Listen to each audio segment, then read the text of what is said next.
Apple just had its worst day since the COVID crash. On a record quarter, revenue was up 16%. iPhones were up almost 22%, a clean beat from all projections. And the market erased hundreds of billions in value, nearly 475 billion at the lows for the day. Meanwhile, Amazon reported the same day and jumped 15%. Its best earnings day pop in years. This was not random. This was Wall Street doing exactly what it's designed to do. I'm going to show you the mechanic they never explained, and then I'm going to tell you what I would actually do with both stocks right now. I'm Rich, a former Series 7 licensed stockbroker. I've spent years inside the system selling the story that earnings beat equals stock goes up. That story is incomplete, and finally proved it again. What actually happened? Amazon put up $200 billion in quarterly revenue. The headline inside the headline, AWS grew 37%. The fastest cloud growth in 4.5 years, against the expectations of 31%. Management pushed back hard against the AI overspend, fear, and then the numbers backed them up. The market rewarded it immediately. Apple beat the quarter. Record June quarter. iPhone up 21.7%. But look underneath. Services missed. Greater China missed. And then the guidance. They told Wall Street to expect 9 to 11% growth next quarter. And the street wanted 12. The reason? Memory and chip shortages. The same AI hardware boom that's enriching Apple's suppliers is squeezing Apple's costs. The market didn't care about the beat of the current projections. It only cared about the next 90 days. And it sold Apple hard. That's what the market did. The mechanic. Here's the part most retail investors still don't understand. Wall Street does not price the past quarter. It prices the guidance and the confidence in the next 2 quarters. So when a company says, we're spending aggressively on AI and it's already showing up in the numbers, like Amazon did, the market leans in.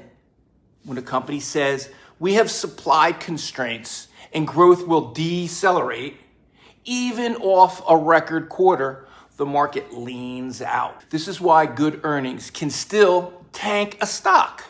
The beat is already in the price. So they already anticipated they were going to beat the forecast.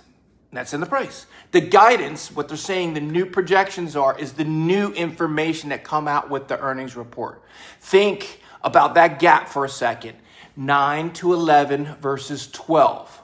1% of guidance, hundreds of billions of dollars of market value. That's the exchange rate on forward confidence. There's a second layer here. Amazon is selling the AI payback story.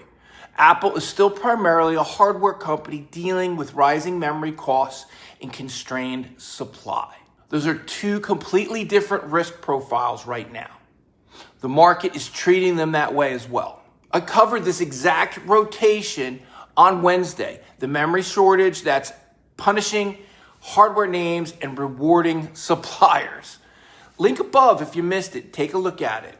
So your broker insight. I've watched this exact pattern for years. Retail sees the headline, company beats earnings and expects the stock to rise.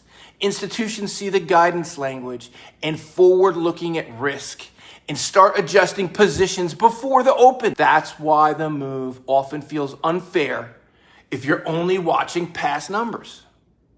It's not unfair. It's just how the game is actually played. The hypothesis. So here's my call. No hedging, no nothing. I give it to you clean how I think. Remember, this is just for your entertainment. Amazon, long stack near term. The market just got confirmation that the AI spend is translating into revenue. 37% AWS growth is proof, not promise. That removes one of the biggest overhangs on the entire trade. I'm not chasing the full 15% move. I want exposure on an orderly pullback. All right, on Apple, hold Don't dump it. The franchise is intact, but the near-term risk is real. Supply constraints and rising input costs are not going away in the next couple of quarters. And management just told us so. I'm not adding here.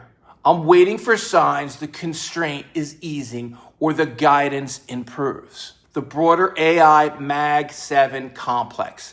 The divergence is the story. Names that can prove AI spend is becoming revenue getting rewarded. Names still fighting hardware and supplies costs are getting discounted. That split drives relative performance from here. The market just gave you a clean lesson. Past results are secondary. Guidance and the credibility of the next 90 days is the primary pusher of a stock. If you only look at the beat, if they beat projections, you will keep getting surprised. If you start reading the language management uses about the future, you stop being surprised and you start reading a stock just like every other professional. Leverage doesn't create outcomes, it multiplies them.